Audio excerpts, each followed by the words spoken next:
Assalamualaikum warahmatullahi taala wabarakatuh. Salam sejahtera.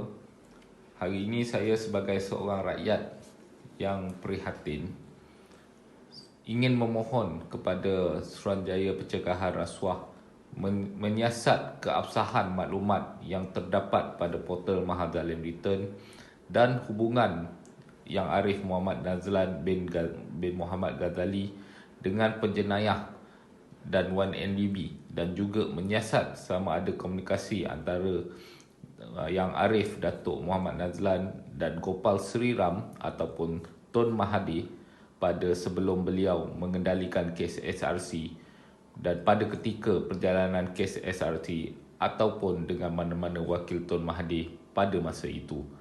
Sebagai rakyat yang ingin mendapatkan kebenaran yang lebih berintegriti di dalam siasatan kehakiman, keputusan perundangan Yang Arif Datuk Muhammad Nazlan bin Ghazali mendatangkan satu persepsi yang bias dan boleh dipertikai. Perkara yang pertama yang tertera di dalam Mahazalim Returns melalui Twitternya. Beberapa dokumen yang dipercayai adalah minit mesyuarat Group Management Credit Committee GMCC yang bersidang pada 7 hari bulan Mac tahun 2012 di Menara Maybank, Jalan Tun Perak, Kuala Lumpur. Berdasarkan laporan minit mesyuarat itu, persidangan tersebut adalah berkaitan permohonan YMDB untuk mendapatkan bridging loan jangka pendek sebanyak 6.17 bilion ringgit bagi membayari pengambilalihan keseluruhan ikuti Tanjung Energy Group TEG, iaitu sebuah syarikat yang mempunyai 8 buah IPP Independent Power Plant. Apa yang menarik di sini adalah minit mesyuarat tersebut telah disediakan oleh Yang Arif Datuk Muhammad Nazlan bin Muhammad Ghazali selaku setiausaha kepada lembaga pengarah. Pada masa yang sama juga, Muhammad Nazlan adalah General Counsel dan juga Ketua Bahagian Korporat dan Perundangan kepada Maybank. Kedudukan dan jawatan beliau di Maybank pada ketika itu membolehkan beliau terlibat secara terus dalam perundingan dengan watak-watak utama YNDB yang kini di dalam buruan pihak berkuasa dan Interpol. Bagi menyediakan laporan kepada lembaga pengarah Maybank, sudah tentu pasti beliau telah mengadakan rundingan secara berurusan dengan Jasmine Low, Casey Tang, Tim Lesner dan mungkin juga dengan Joe Low, yang mana mereka ini semua merupakan penjenayah-penjenayah yang telah mengelapkan dan menipu YNDB dengan puluhan bilion ringgit dan sekarang ini dalam buruan pihak polis.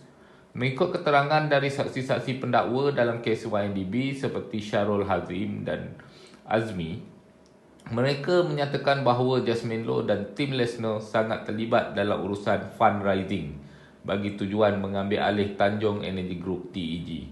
Dan saya percaya bahawa Yang Arif Datuk Muhammad Nazlan bin Muhammad Ghazali selaku General Counsel Maybank telah berurusan dengan General Counsel YNDB iaitu Jasmine Low dan juga Tim Lesner. Bagi pihak Goldman Sachs, saya juga percaya oleh sebab jumlah pinjaman yang begitu besar iaitu 6.17 bilion untuk mempengaruhi pihak lembaga pengarah Maybank, penjenayah-penjenayah itu berkemungkinan pada ketika itu telah menggunakan dan menjual nama Datuk Seri Najib untuk mempengaruhi pihak lembaga pengarah Maybank dan Yang Arif Datuk Muhammad Nazlan. Dan apabila skandal YNDB terbongkar, sudah pasti minda dan pemikiran Datuk Yang Arif Datuk Muhammad Nazlan akan bersikap bias terhadap Datuk Seri Najib.